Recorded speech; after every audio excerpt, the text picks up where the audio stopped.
L'impact d'une meilleure gestion d'une pharmacie sur la santé et des patients, mais aussi sur le système de santé en général, c'est qu'on va être capable de mieux répondre à chaque strate de clientèle.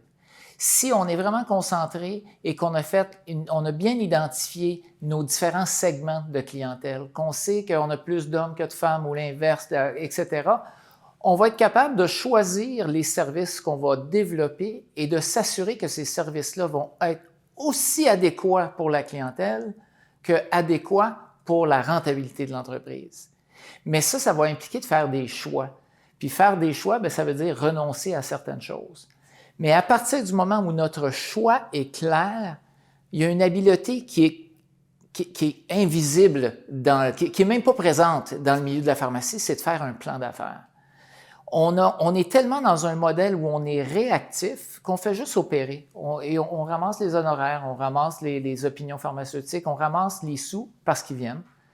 Mais il n'y a pas une entreprise qui peut fonctionner comme ça. Pas une. Alors, c'est pour ça que toute la planification, définir les gains, est aussi importante et elle doit se transmettre dans un plan d'affaires précis.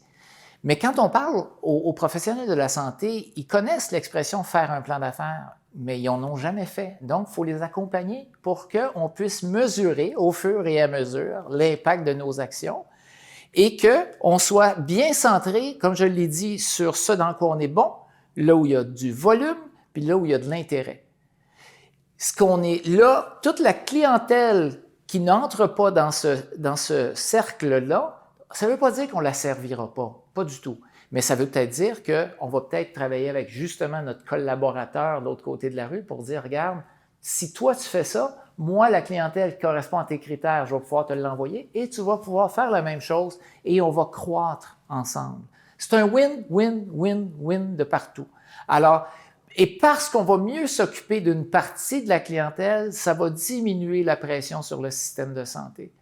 Mais on ne peut pas s'attendre que le gouvernement va nous donner ce loisir-là. Il va falloir le bâtir nous autres-mêmes. C'est ainsi fait. On doit s'occuper de notre propre destinée. La pharmacie n'est pas différente de toutes les autres entreprises.